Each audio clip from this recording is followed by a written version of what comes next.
Bonjour tout le monde, deuxième jour, deuxième vidéo pour vous donner le travail du vendredi, normalement 20 mars. Oui, je rappelle, mon anniversaire, c'est le 21 mars. Ça va se dérouler en deux temps, un peu le matin, un peu l'après-midi. C'est vous qui vous répartissez ensuite comment vous voulez travailler.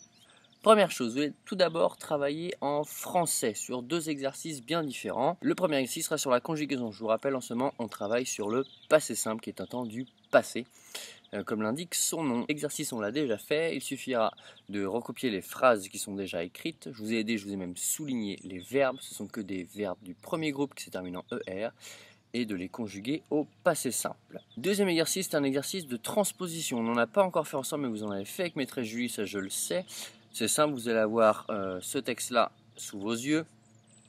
Et la consigne est simple, je veux qu'à la place de la comète, ce soit les comètes. Donc si vous avez déjà compris le principe, au lieu d'avoir du singulier, je voudrais avoir du pluriel. Donc faites bien attention à tous les changements, que ce soit sur les adjectifs, que ce soit sur les déterminants et que ce soit également sur les verbes. Ensuite c'est la récré, oui.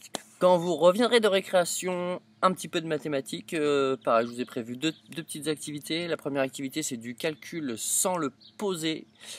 Calculer en ligne directement puisque ce sera x10, x100 et x1000. Une fois que vous avez fait vos calculs, les CM1, vous me ferez deux exercices sur votre petit fichier de fractions qu'on a commencé ensemble juste avant qu'on retourne à la maison.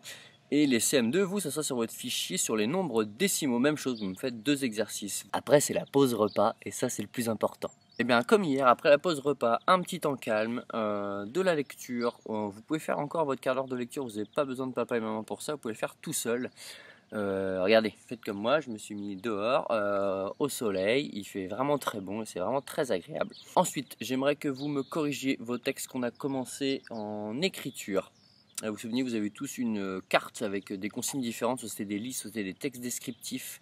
On avait commencé, je vous ai tous corrigé, vous avez juste à corriger vos erreurs. Et enfin, dernière activité, ça se passera sur la vidéo qui sera juste après. Ah ouais, il va falloir avoir deux vidéos aujourd'hui. Ce sera un travail en géographie. Vous savez, on a commencé à parler de l'Océanie, donc on va continuer à en parler. Donc là, je vais vous présenter, c'est un petit peu comme si c'était un cours finalement sur l'Océanie en géographie. Donc vous allez voir un petit peu quels pays sont concernés par l'Océanie, c'est dans quel océan, quel paysage on y voit, quelle est la capitale des différents pays. Vous vous munissez d'une feuille et vous munissez d'un crayon. Bon, moi j'ai pris un crayon feutre, mais vous pouvez prendre un crayon de papier, un stylo bille, peu importe. Et j'aimerais qu'au cours de cette vidéo sur l'Océanie, vous notiez, vous essayez de retenir et de noter quels sont les pays, ça se trouve dans quel océan, et puis quelles sont les différentes capitales. C'est tout. Normalement, si tout se passe bien, vous pourrez même compléter le petit texte de leçon que je vous ai mis en pièce jointe. Après ça, en fait, vous faites ce que vous voulez, parce que vous aurez fait tout le travail que je vous aurais demandé. Et puis j'aimerais vous lancer un petit défi du jour. C'est maîtresse Adeline qui a trouvé ça, qu'on a trouvé ça vraiment très très bien comme petit défi. C'est un défi art visuel. Je vais vous donner à la fin de chaque vidéo un petit thème. Il faudra bien sûr me faire une œuvre artistique sur ce thème-là. Ça peut être un dessin, ça peut être du collage, ça peut être de la peinture, même de la photo. Tiens, pour ceux qui ont envie de s'essayer à la photo, pourquoi pas, il n'y a pas de souci. Je posterai en plus tous vos résultats sur toutemonannée.com qui commence à refonctionner normalement, donc c'est plutôt encourageant. Et le thème pour vendredi, ce sera le premier thème pour vous. Le thème est le mot fenêtre. Voilà. Vous vous débrouillez avec ça.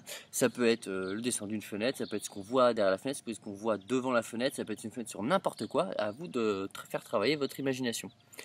Allez, on se voit lundi. En attendant, bon week-end à vous. Et puis j'attends vite de vos nouvelles. Allez, salut!